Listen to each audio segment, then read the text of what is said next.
Bueno, buenas tardes a todos, buenos días. Disculpen la demora.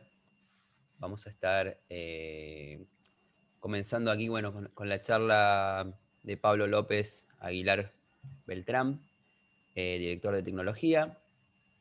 Así que bueno, les voy a indicar que bueno, todas las consultas que tengan y nos quieran realizar al orador en este caso, lo pueden hacer ahí en la sección de Q de preguntas y respuestas de la misma plataforma, y luego yo se los trasladaré al docente y estaremos respondiendo las consultas al final de la charla.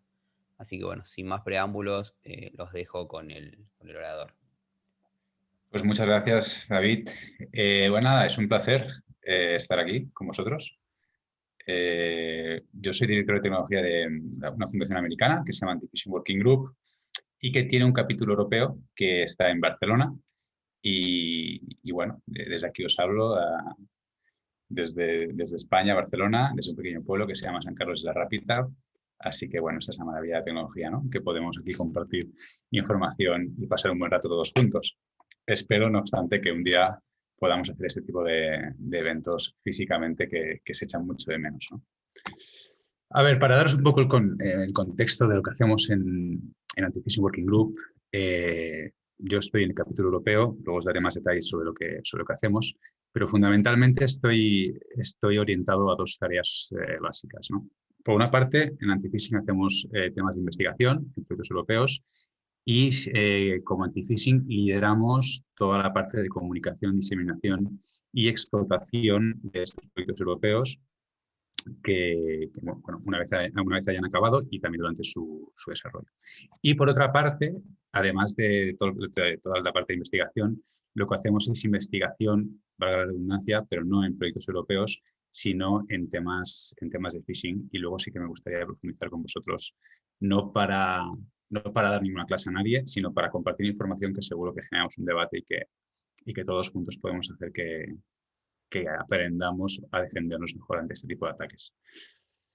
Entonces, bueno, para daros un poco de información sobre lo que hacemos en Anti-Phishing Working Group, Anti-Phishing tiene dos capítulos, ¿no? El capítulo americano, que se fundó en el año 2003, es una non-profit organization, es decir, es una organización sin ánimo de lucro, y se fundó en el año 2003, lo típico, ¿no? Dicen muchas veces que estas cosas nacen en garajes, como dijo Bill Gates en su momento, ¿no? Con Microsoft. En nuestro caso no fue con garajes, pero sí fue con cervezas. Los buenos amigos americanos como Peter Cassidy y Foy, tomando un día unas cervezas, allá por el 2003, se dieron cuenta que el tema del phishing estaba como muy de moda en aquel momento, ¿no? Entonces decidieron fundar Anti-Phishing Working Group para intentar unificar la respuesta global a este tipo de ataques. Entonces, 10 años más tarde, en el año 2013, nace el capítulo europeo de anti-phishing, que básicamente tiene como objetivo desarrollar, potenciar la estrategia de anti-phishing en América, participar de manera proactiva en proyectos europeos y también pues, seguir investigando y ahondando en el tema de los ataques de phishing, que ya no son solo ataques de phishing, sino también de otros tipos, ¿no? Básicamente, Anti-Phishing tiene tres pilares, que ahora vamos a profundizar un poco más en ellos. Es la parte de investigación, que es eClaim Research. Básicamente es pues una serie de eventos en los que participamos, en los que organizamos muy proactivamente y luego mediante el desarrollo de una plataforma que sirve para compartir información de carácter malicioso entre todas las empresas y compañías que tienen estos datos, ¿no? Este es el pilar de eClaim Research. Luego tenemos un segundo pilar, que es el pilar educativo, que es pues compartir estrategias que permiten mejorar la educación a las personas para que éstas sean más fuertes o estén mejor preparadas ante ataques de ciberseguridad. Y luego mediante StopThing Connect, que también está enfocado en temas de concienciación, mediante la campaña específica de varios embajadores que hay en los países en todo el mundo que promueven una serie de buenas prácticas para que la gente sepa también pues, defenderse ante ataques de phishing o de ingeniería social. Entonces, en el primer pilar, como he dicho antes, es el de investigación y el de la plataforma eClaim Exchange.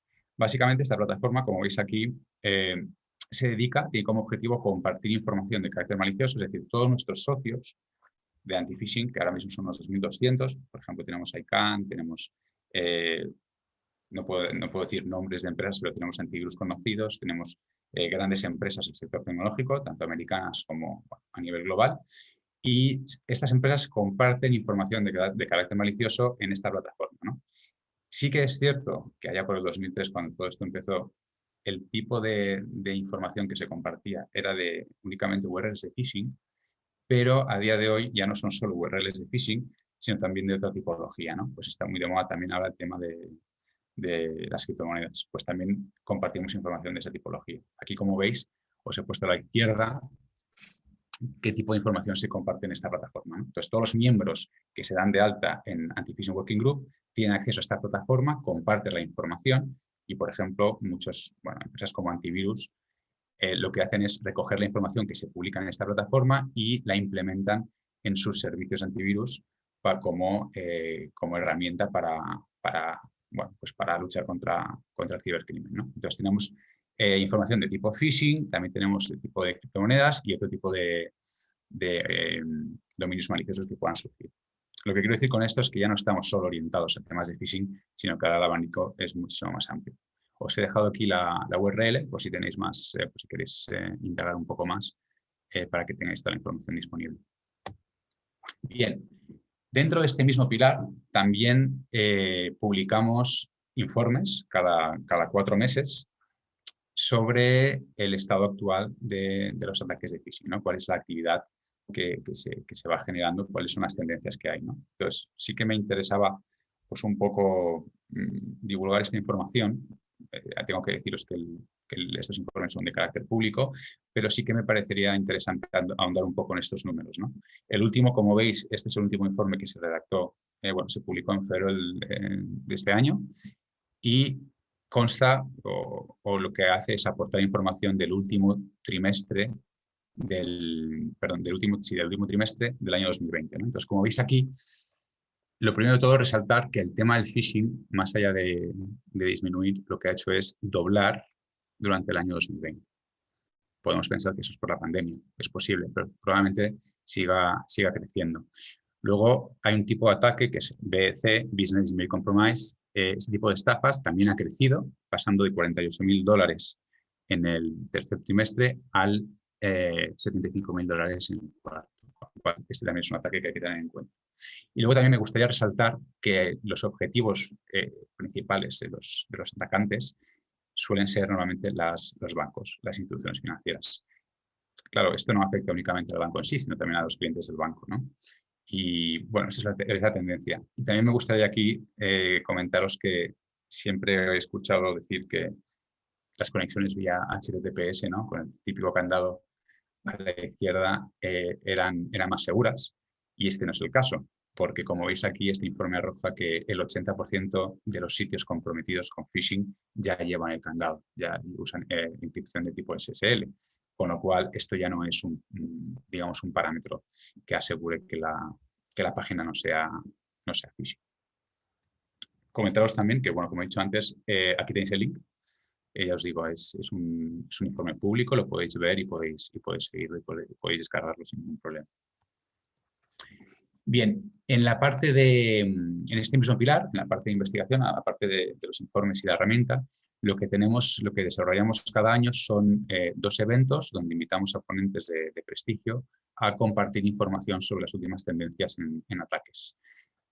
Organizamos uno en América, en Estados Unidos, que se llama eCrime y que, bueno, hace 2 años se organizó en Pittsburgh y este año lamentablemente ha tenido que ser online.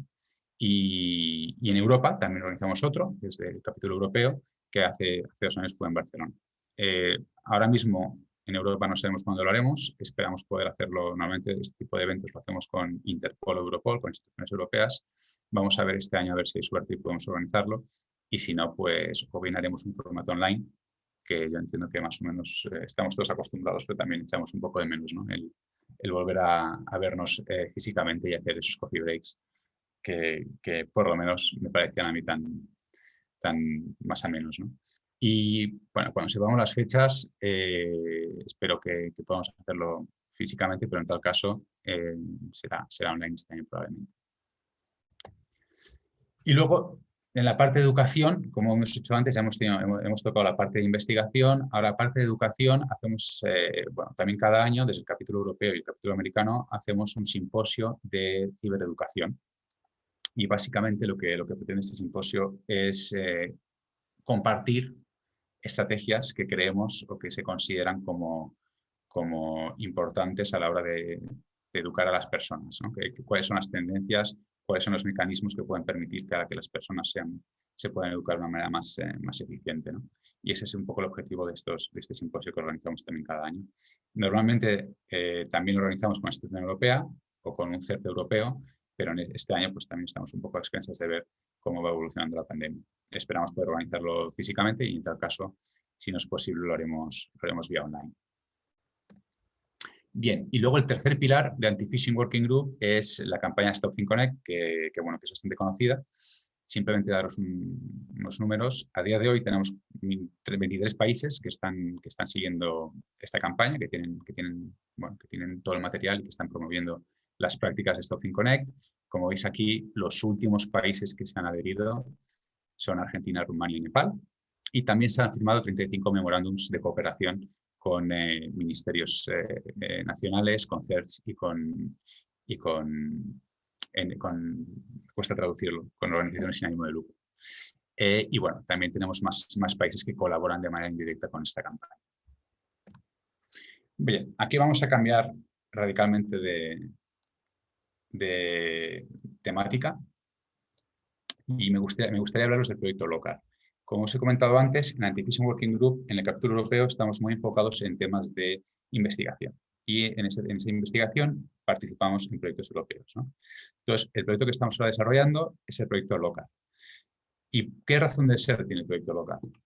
Bien, como sabéis, la casuística europea es un poco peculiar, ¿no? Tenemos una comisión europea que regula a punta de directivas y reglamentos a todos los países de la Unión Europea, ¿no? ¿Cómo lo hace? Pues, como he dicho antes, pues por directivas, para que todo el mundo adopte más o menos las mismas regulaciones. No obstante, sí que es cierto, y pese a que la Unión Europea, la Comisión Europea, está intentando, digamos, promover las mismas leyes a todos los países, sí que es cierto que cada uno tiene o sigue teniendo su propia jurisdicción, ¿no? Entonces, las leyes siguen siendo diferentes. Con lo cual, ¿qué es lo que pasa? Que pese a los mecanismos de la Unión Europea en intentar promover o homogeneizar las reglas de juego legales de los países europeos, todos ellos siguen teniendo sus propias leyes, ¿no? Entonces, esto, si lo trasladamos al ámbito digital, es un problema, porque a día de hoy, cuando tenemos un crimen o cuando estamos enviando información de un cibercrimen de un país a otro, el problema que hay es que las reglas del país, las leyes del país, desde donde se envía la información a donde se recibe la información, pueden ser diferentes, ¿no? ¿Qué pasa? Que ahora, como estamos en un momento de total descentralización y la información puede estar en un servidor de cualquier país europeo o del mundo, no hay una homogenización de las leyes, con lo cual, claro, aplica cada ley de cada país, ¿no? Y esto supone un problema, porque al no homogenizarlo, cada uno entiende lo que es una evidencia digital, lo que es una prueba electrónica, de manera diferente. Con lo cual, hay esta falta de homogenización desde el punto de vista legal, que cada país utiliza su propia legislación. Luego también está el problema cultural. Claro, en Europa yo hablo de la casuística europea, pero también se puede aplicar a Latinoamérica, se podría aplicar también quizás a Estados Unidos, porque también tienen leyes federales, pero luego leyes estatales. Entonces, se puede ir aplicando a diferentes regiones geográficas, ¿no? Pues como decía, el tema cultural también es diferente, es decir, las prácticas que tienen unos países dentro de Europa son diferentes a las de otros países en Europa. Y luego también el tema técnico, es decir, las policías que recogen las pruebas electrónicas en un país utilizan una serie de estándares que pueden ser diferentes a las policías de ese mismo país. Por ejemplo, aquí en España tenemos, voy a daros un ejemplo, la Policía Nacional utiliza una serie de buenas prácticas para recoger una prueba electrónica, ¿no? Pero es que a lo mejor la policía vasca, la Ertzaintza, utiliza otra serie de buenas prácticas. Pues esa casuística también se puede aplicar a diferentes países. Es decir, la policía belga aplica técnicas de transferencia de información hacia otras policías francesas totalmente diferentes. Con lo cual, lo que quiero decir con esto es que hay una falta de homogeneización global en los países europeos. Desde un punto de vista legal, desde un punto de vista cultural y desde un punto de vista técnico. Y eso hace que la lucha contra el cibercrimen sea bastante complicada, porque todos estamos utilizando reglas de juego diferentes. Sí que es cierto que aquí lo comento en la presentación, que el Consejo de Europa está haciendo un trabajo tremendo para intentar, con el convenio de Budapest, para intentar homogeneizar las reglas de juego, ¿no? Y que todo el mundo aplique las mismas reglas. Pero sí que es cierto que es muy complicado, ¿no? Llegar a este consenso en cuanto a unificación de las reglas de juego. Entonces, bueno, el proyecto local lo que pretende es intentar estandarizar la transferencia de pruebas electrónicas desde que la prueba se recoge hasta que la prueba se presenta en un tribunal de justicia. Y aquí os doy más información. Este es el esquema del proyecto. Entonces, como veis, lo que vamos a hacer es un estándar y en ese estándar se va a desarrollar una plataforma que va a permitir, utilizando ese estándar, recoger una prueba electrónica. También se llama evidencia digital, lo que pasa es que en castellano me dijeron que se traducía como prueba electrónica. Pues cogemos la prueba electrónica y la gestionamos hasta poderla reportar en un tribunal de justicia. Con la ventaja añadida que ese tribunal de justicia va a tener el mismo criterio, sea en el país que sea. Por eso ese es el objetivo del proyecto. Con el valor añadido, además, que la cadena de custodia de la prueba electrónica se va a mantener utilizando tecnología blockchain. Con lo cual va a ser un entorno distribuido y va a ser un entorno, esperemos que escalable y más eficiente. Ese es un poco el objetivo del proyecto. Es un proyecto que bueno, lo ha financiado la Unión Europea, empezó en el año 2019 y va a acabar en el año 2022. Lo han financiado con 7 millones de euros, somos 19 socios y de los cuales, bueno, el target principal son policías, pero dentro de una investigación, como no solo utilizan este tipo de investigaciones, no solo están implicados policías, sino también jueces, abogados, fiscales, etcétera, hay una serie de actores bastante amplio que va a tener acceso a esta plataforma.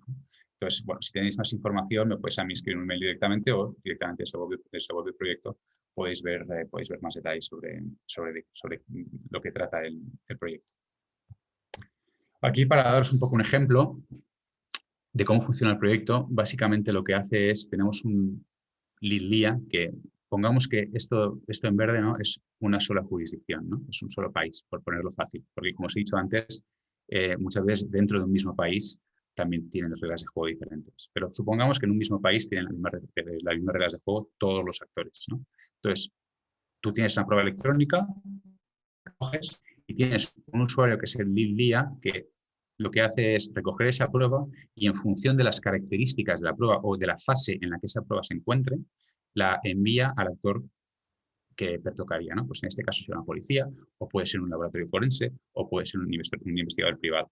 Entonces, todos estos agentes tendrían un nodo blockchain donde colgarían la prueba electrónica y de esa manera se mantendría la cadena de custodia de la prueba electrónica, desde que se recoge, como he dicho antes, hasta que se presenta en un tribunal de justicia. Entonces, para que este proceso sea estándar, es decir, sea homogéneo en las diferentes jurisdicciones, lo que hacemos es un contrato, un smart contract, que aplicaría para ambas jurisdicciones, con lo cual ambos países, en este caso, estarían aplicando las mismas reglas de juego. Esa es un poco la idea de este proyecto. Bien, ¿en qué punto estamos? Como he dicho antes, empezamos el proyecto en el año 2019, en finales de abril, y acabará en un año, a finales de abril de 2022. Estamos, es decir, en el mes 24, es decir, han pasado ya 2 años. ¿En qué punto estamos? Bueno, pues la arquitectura a nivel lógico ya se ha desarrollado. Se han desarrollado los módulos de manera individual de la plataforma, porque esto no lo he comentado antes, pero la plataforma, además de la plataforma que va a permitir, pues eso, ¿no?, manejar la prueba electrónica desde su recogida hasta su presentación, también va a desarrollar una serie de herramientas que permitan a los investigadores,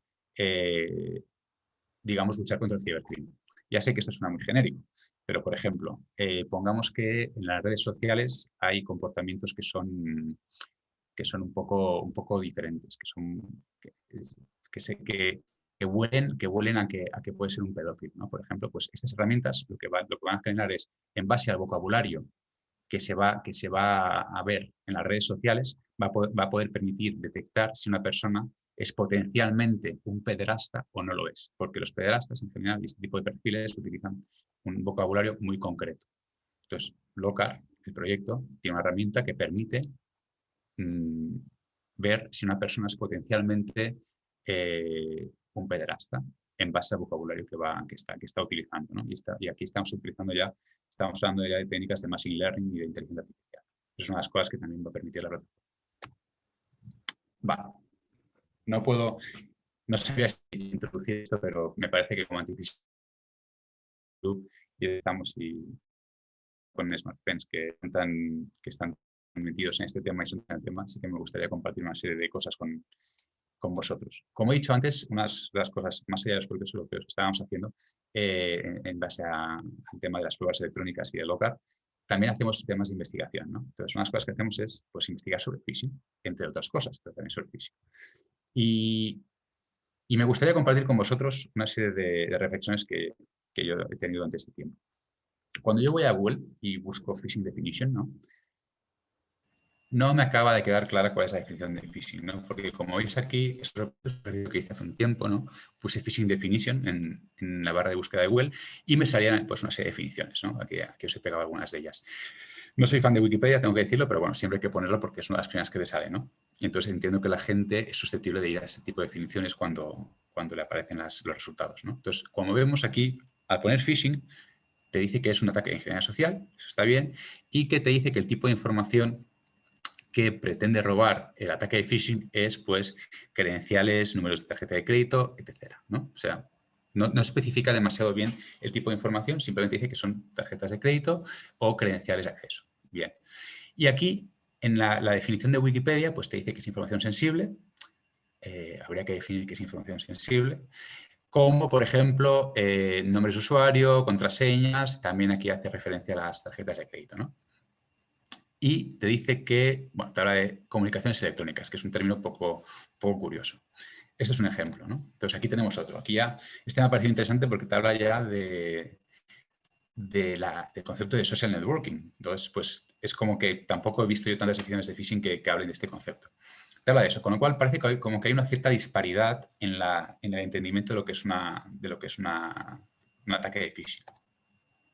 Entonces, yo haciendo un ejercicio, dije, vamos a ver, nosotros como Anti-Phishing Working Group, ¿qué entendemos por phishing? ¿No? ¿Qué es phishing? Bueno, pues aquí decimos que es un ataque de ingeniería social, aquí en esto estamos de acuerdo, donde se utilizan técnicas para llevar a cabo ese ataque con el objetivo de robar información confidencial o personal y información de carácter bancario.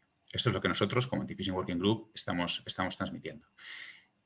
Pero luego encontré un artículo bastante interesante que lo que hace es investiga sobre todas las definiciones que hay en phishing, porque este artículo también parte de la hipótesis que no existe una definición de phishing común, que cada uno utiliza la suya, y te define phishing, y en este caso,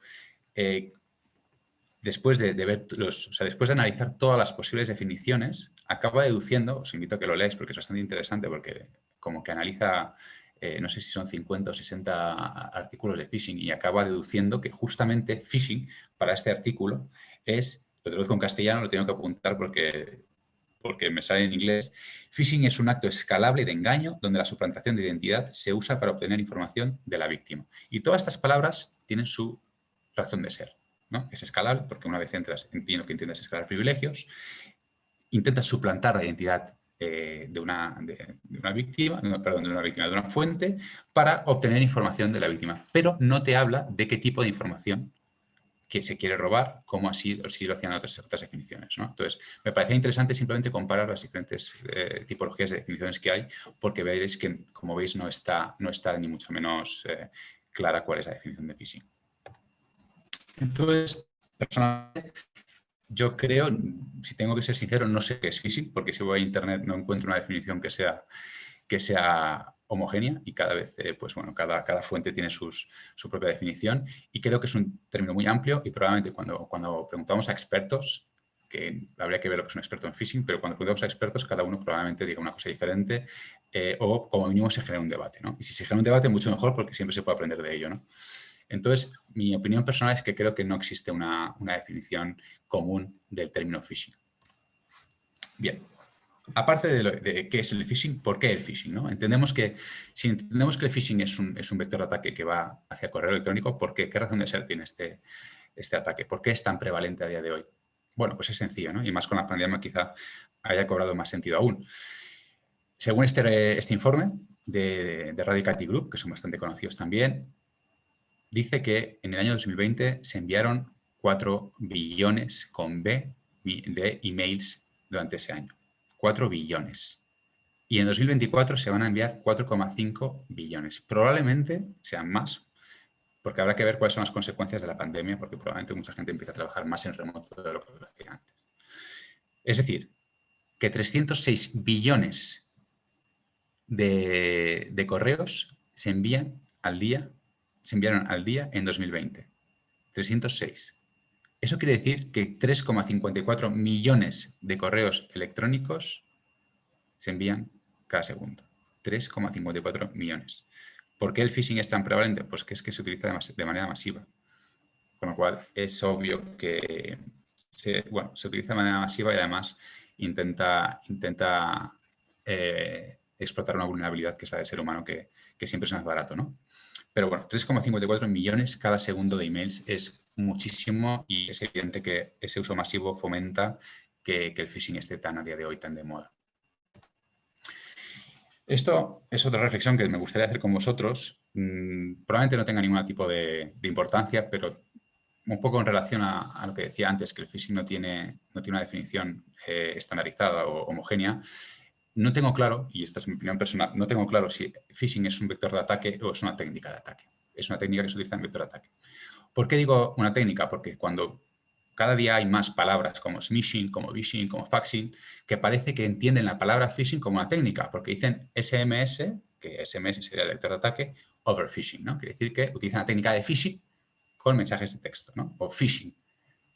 Voice over phishing. Utilizan la voz, ¿no? Mediante técnicas de phishing. O sea, utilizan el phishing en voz, con lo cual es una llamada telefónica, ¿no? O el faxing incluso. Y probablemente haya muchas más. Entonces, pero sí que es verdad que en literatura hay un autor muy conocido, que es probablemente uno de los más conocidos, que se llama Christopher Hand-Nagy, que dice que el phishing es vía email, con lo cual está entendiendo el phishing como un vector de ataque, no como una técnica, ¿no? Entonces, claro, no entiendo, en el caso de que phishing sea una técnica, ¿por qué no existe el email over phishing? Del mismo modo que existe el mensaje sobre phishing, la voz sobre phishing, el fax sobre phishing y el email sobre phishing, ¿por qué no existe?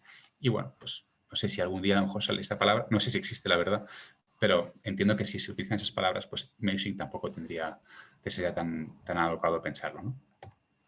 Eso es simplemente una anécdota que creo que no tiene ninguna relevancia, pero que sí que quisiera compartir con vosotros.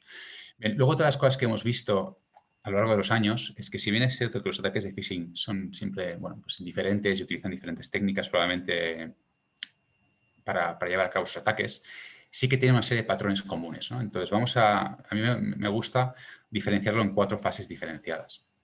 La primera es las técnicas de OSINT, es decir, la primera fase, pongámonos ahora en la perspectiva del ataque, ¿no? Yo soy un Black Hat hacker, no vamos a decir hacker porque hacker no es una palabra negativa, no debe utilizarse de esa manera, vamos a decir que soy un Black Hat hacker y que quiero llevar a cabo un ataque de phishing, ¿no? Entonces, lo primero que hago es recopilar información sobre la víctima, ¿no? ¿Y esto cómo lo hago? Pues utilizando técnicas de OSINT. Y ahora me voy a andar un poco en técnicas de OSINT. ¿Qué tipo de técnicas de OSINT existen? Obviamente no vamos a entrar en ellas todas, pero sí que para daros unos ejemplos. Están las técnicas que no son técnicas, valga la redundancia, y las técnicas que son técnicas de OSINT, ¿no? Entonces, las no técnicas, ¿qué serían? Pues a lo mejor no es tan descabellado pensar que haya alguien que físicamente quiera ir a ver información o a preguntar a alguien información directa para generar un pretexto que permita luego generar credibilidad a la víctima. Es decir, si yo quiero atacar una empresa, ¿por qué no voy yo a la empresa y me hago amigo de un trabajador de la empresa para intentar obtener información que pueda ser relevante para llevar a cabo el ataque? Es que esto parece que solo es en las películas, pero esto también sale de verdad, sale en la vida real. Vas ahí, ves dónde están las cámaras, ves qué tipo de trabajador es susceptible de dar información y vas haciendo un informe sobre toda la información que es pertinente para tu ataque.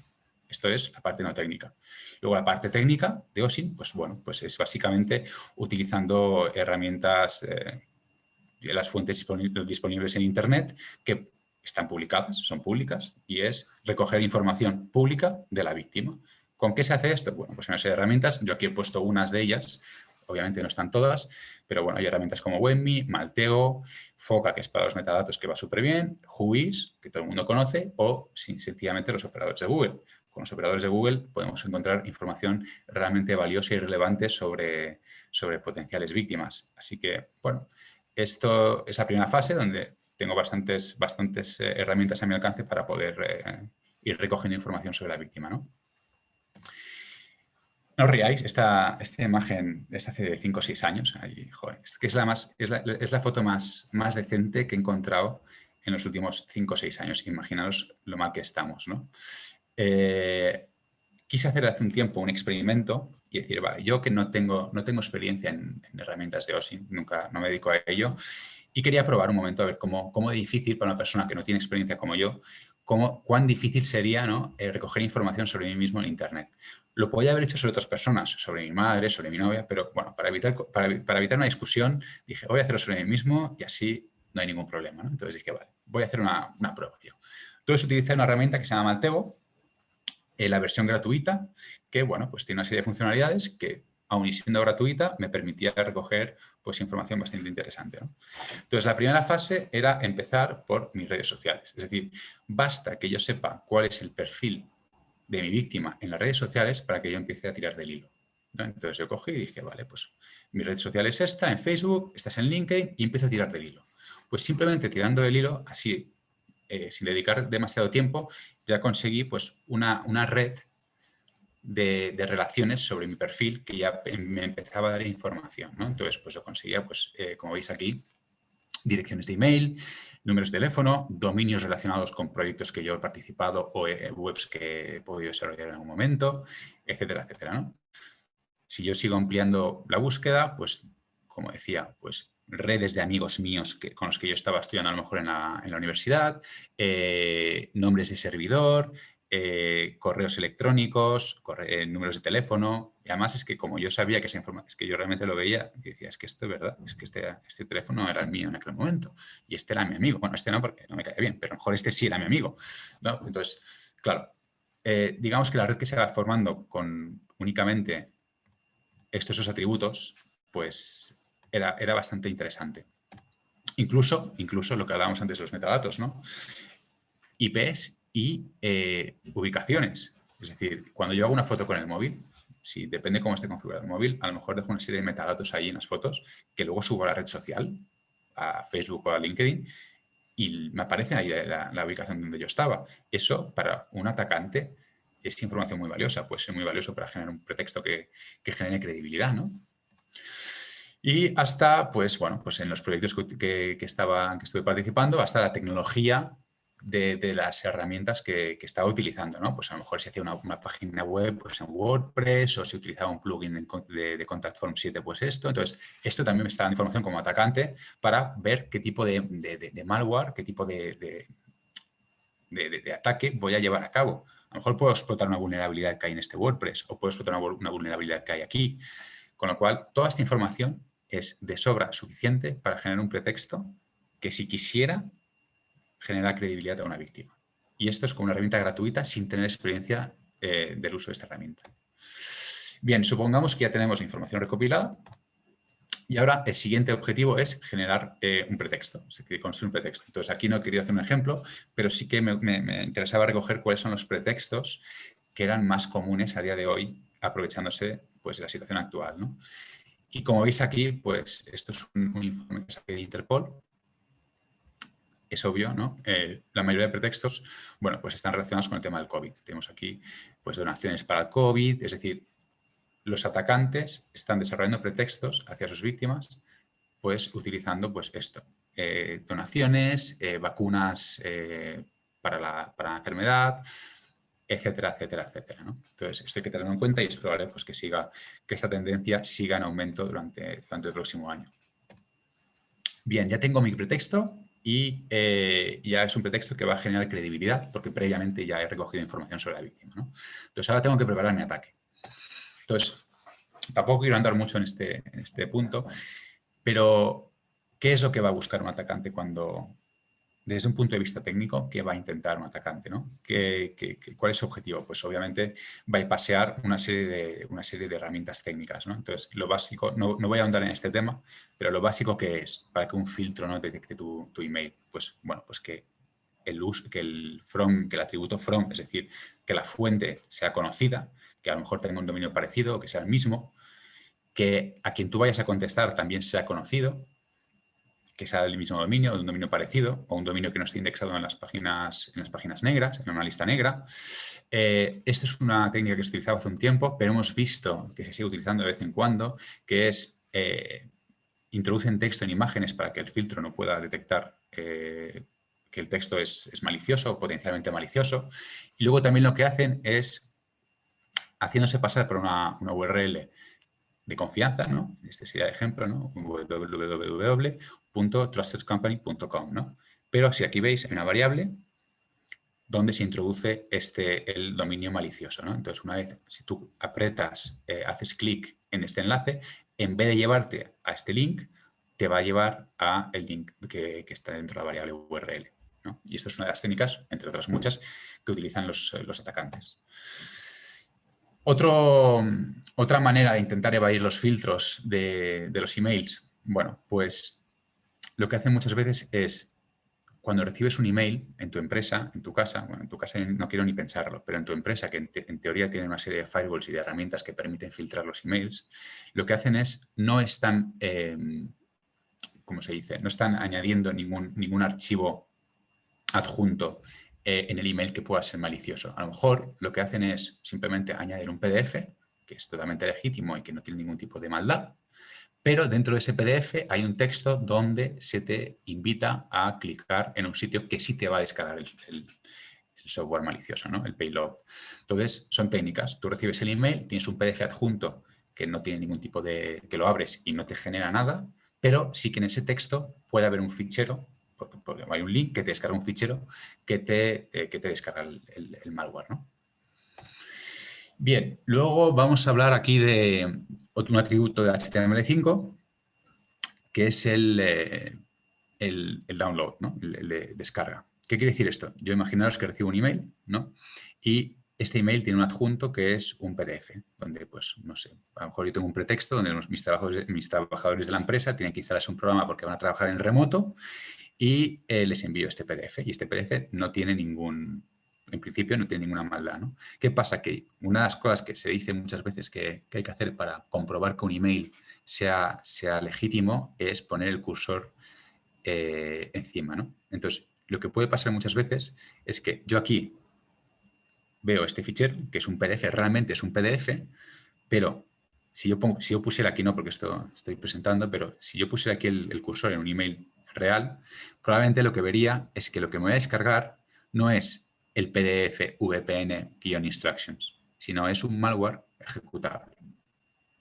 Y esto, pues, es una técnica que se utiliza para camuflar el fichero real que te estás descargando. Aquí muchos me van a decir que esto nunca lo harían, pero vamos a contextualizarlo un momento. Hay un atributo en HTML5 que es la geolocalización, ¿no? Y es una manera relativamente sencilla de permitir acceso a tu ubicación. Entonces, este es el código que hice hace unos meses, ¿no? Donde tú enviabas un email. Es que al final lo que va a determinar que alguien acepte estos permisos o no es el pretexto, ¿no? Entonces, si yo tengo un buen pretexto, es posible que permita mi ubicación. ¿Qué es lo que pasa? A lo mejor nosotros no, porque somos gente ya pues, con una cierta edad, entiendo. Pero imaginaros que un pederasta está siguiendo a una niña de 13 años. ¿Creéis que una niña de 13 años va a tener la capacidad de poder pensar que esto es potencialmente peligroso para ella? Bueno, pues ahí está el trabajo de las campañas de concienciación para que así sea, ¿no? Pero, bueno, esta etiqueta lo que hace es, una vez tú permites el acceso a la ubicación de tu teléfono, yo, como atacante, veo en todo momento dónde te encuentras, con lo cual me permite un seguimiento de la víctima a tiempo real, ¿no? Esta es una de las cosas que también HTML5 te permitiría hacer. Este lo he querido poner a modo de ejemplo para intentar resaltar que a veces las infraestructuras críticas, como sabéis, los sistemas SCADA, no actualizan sus sistemas, valga la redundancia. ¿Qué pasa? Que utilizan muchas veces pues, Windows Vista, Windows XP y otros sistemas que están ya bastante obsoletos, ¿no? Entonces, esto es una vulnerabilidad que había en Windows Vista y en Windows XP, que básicamente lo que me permitía a mí es enviar un PDF y con Metasploit, que es una herramienta bueno, para muchas cosas, pero entre otras, pues me puede servir para abrir una puerta trasera, perdón, para abrir una puerta trasera una vez el PDF esté descargado en el sistema de la víctima, ¿no? Es decir, yo descargo mi PDF y con este código de aquí abro una puerta trasera y voy filtrando o voy recibiendo toda la información que se está generando en este ordenador de aquí. Y bueno, por último, desde el punto de vista del ataque, lo que me gustaría resaltar es que tenemos tendencia a pensar que los dispositivos iOS son más seguros que los dispositivos Android. Y eso es en parte cierto, porque no sé si alguna vez habéis desarrollado en iOS, seguro que sí, pero sí que es cierto que cuando tú vas a subir una aplicación al mercado de iOS, la validación de esa aplicación es mucho más rigurosa, ¿no? Es decir, yo desarrollo una aplicación en Android y es muy sencillo que esa aplicación luego se cuelgue en los mercados de Android. Ahora menos que antes, pero hace unos años desde luego era muy fácil.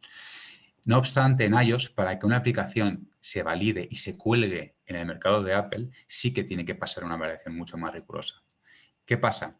Con lo cual sí que es más sencillo, sí que es más complicado, más complejo hacer una aplicación que sea fraudulenta, que sea maliciosa. No obstante, hay técnicas, como por ejemplo esta, que lo que hacen es, yo estoy desarrollando una plataforma, una aplicación, que sí que me va a pasar la validación de Apple, porque he hecho un pop-up, este pop-up, que es exactamente idéntico al pop-up legítimo de iOS. No obstante, este pop-up está totalmente fake. Y hay estudios que dicen que la gente que tiene Apple, que tiene móviles, iOS, tiene más tendencia a introducir sus credenciales que la gente que tiene móviles de tipo Android. Con lo cual, si yo hago una aplicación utilizando esta herramienta, con estos pop-ups que son fake, probablemente obtenga las credenciales de la víctima, porque no estarán utilizando, si bien se parecen mucho, no son idénticos, no estarán utilizando los pop-ups reales de las aplicaciones de Apple. Bien, entonces aquí simplemente os quería comentar 4 detalles sobre el tema de los ataques, qué técnicas se podían utilizar. Hay 50.000 más, al final simplemente hace falta darle un poco a la imaginación. Y por último, la última fase pues, es recoger los resultados para los propósitos que pueda tener el atacante, ¿no? Desde venderlo en la dark web hasta explotar, hasta ganar acceso a los sistemas y ganar privilegios en la empresa, o pues lo que está de moda ahora, ¿no? El tipo ransomware, que es al final pedir un rescate por los datos, ¿no? Eso es un poco todos los objetivos que tienen los atacantes. Bien, ahora cambiando un poco de perspectiva, vamos a la parte de la defensa, que es lo que se suele hacer, ¿no? Desde un punto de vista técnico, pues bueno, lo primero es detectar, crear filtros que permitan detectar pues, el texto en imágenes o texto que sea potencialmente peligroso o susceptible de ser un ataque de phishing. Y luego también está siempre, y esto es algo que es importante implementar, es DMARC, ¿no? Que DMARC al final es una política que te dice, en base a cómo hayas configurado esa política de DMARC, te dice cómo o qué tipo de emails son sospechosos, son phishing o no son sospechosos y los deja pasar, ¿no? Entonces, este es desde un punto de vista técnico, ¿no? Pero claro, al final yo estoy muy a favor del desarrollo de educación para los seres humanos y creo que más allá del tema técnico, que sí que tiene que estar, obviamente tenemos que aunar esfuerzos desde un punto de vista técnico y desde un punto de vista psicológico. Creo que la cultura de seguridad, y en eso creo que SmartFence lo está haciendo muy bien, creo que es importante que se promueva. ¿Cómo se promueve? Bueno, pues yo creo que con tres factores importantes, que son los buenos hábitos. Al final, muchas veces es cuestión de sentido común. Bueno, limpiar la máquina, tenerla limpia en el sentido de no descargar programas sospechosos ni cosas que creas o que no estés seguro que sean legítimas. Ser un poco consciente de la información personal que se publica y también, y eso es importante, ser consciente de tu presencia online. Es decir, qué es lo que yo subo a la red, qué es lo que tengo en mis perfiles de redes sociales y qué tipo de información transmito por mensajes de aplicaciones de mensajería, ¿no? Esto es el tema de los buenos hábitos. Luego, pues obviamente, temas de entrenamientos, de trainings. Hay que convencer no solo a los empleados de las empresas, sino también, sobre todo, también y sobre todo a los directores de las empresas que son los que van a promover y van a dar el presupuesto a que las campañas de concienciación se echen hacia adelante en las empresas.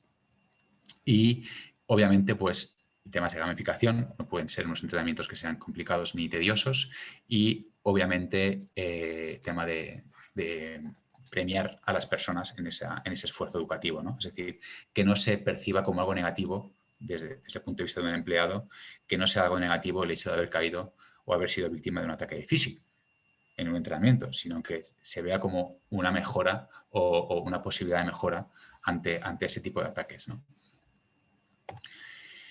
Una de las cosas en las que quería hacer también un poco de hincapié es el tema de las políticas. Yo he visto políticas que está de moda, ¿no? Porque a veces la regulación te obliga a desarrollar políticas de ciberseguridad, pero claro, una cosa es intentar simplemente hacer el check de que ya lo tienes pasado, de que tienes esa política, pero otra cosa es hacerlo práctico, ¿no? Entonces, he visto políticas que te dicen simplemente, para decir que tienen su política ya implementada, bueno, pues no pulses en links maliciosos.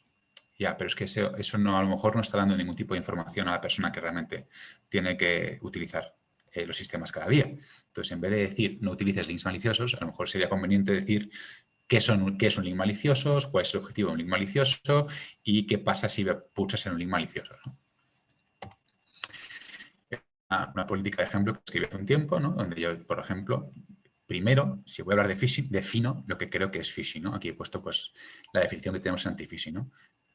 Más allá de eso, digo, pues, qué es lo que pasa cuando pulsas un mail de phishing, y pues siempre intento pues poner una dirección, en el caso de que yo como víctima de un ataque de phishing, a quién tengo que reportar y en cuánto tiempo me van a contestar.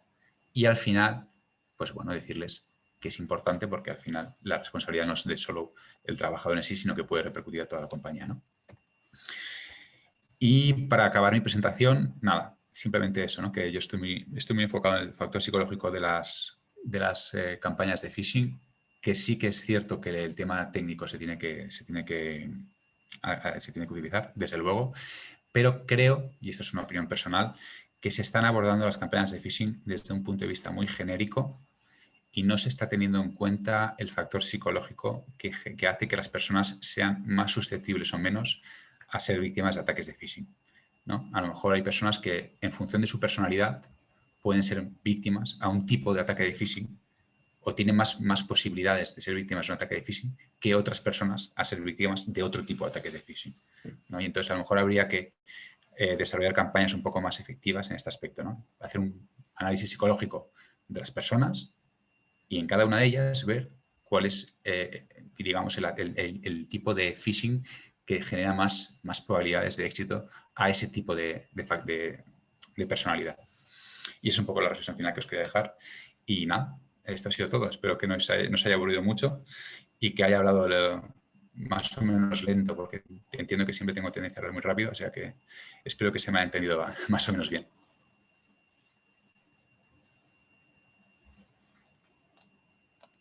Sí, Pablo, perfecto. A ver si me escuchas, confírmame. Te escucho perfectamente. Bueno, bien. Un poco a lo último, yo quería agregar, y bueno, si podéis ampliar un poco con el tema psicológico para los ataques de phishing. Por ahí en las pruebas que realizamos nosotros en algunas organizaciones, lo que detectamos es que, bueno, algunos escenarios funcionan, es decir, tienen un alto porcentaje de clics, digamos, o de caída en la trampa, por decirlo de alguna manera, en ciertas organizaciones, y en otras organizaciones, por ahí el mismo escenario no funciona, digamos, no, la gente es como que no reacciona de la misma manera, es como que sería como más seguro, porque realmente no hace clic, no interactúa con el correo. Eso lo hemos notado en, por la, por ahí por la forma de la organización, o sea, la cultura organizacional, y después también se ve, obviamente, entre países. Entre países vemos que hay campañas que funcionan y campañas que no funcionan de la misma manera, digamos. No sé si tenés alguna experiencia o querés comentar algo más al respecto. A ver, cuando tú me hablas de campañas de phishing, entiendo que tú haces que enviáis campañas desde un punto de vista, Sí, sí, educativo, obviamente. obviamente, eso no tengo duda ninguna. Sí, sí, sí, sí, es así. Si no nos estaríamos aquí Si no, hablando. no lo estaría diciendo. Pero, No, no, no, pero, campaña de phishing de prueba, digamos, para después hacer la parte educativa, digamos.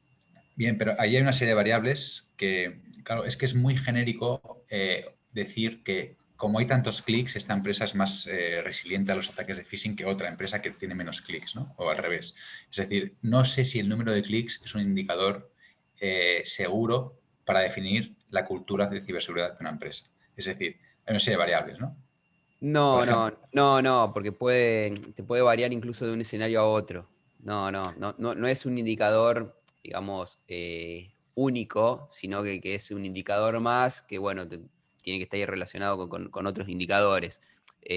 Por supuesto, pero un poco yendo a lo que vos decías de los perfiles psicológicos, lo que he notado yo viendo algunas pruebas que hemos realizado, en donde vemos que usuarios de determinadas organizaciones, por ahí hay escenarios que funcionan mejor y escenarios que no funcionan tan bien. Digamos, eso por lo menos en la experiencia que he hecho yo en largar algunos phishing, digamos, como de prueba para ver el comportamiento eh, que había en determinados escenarios.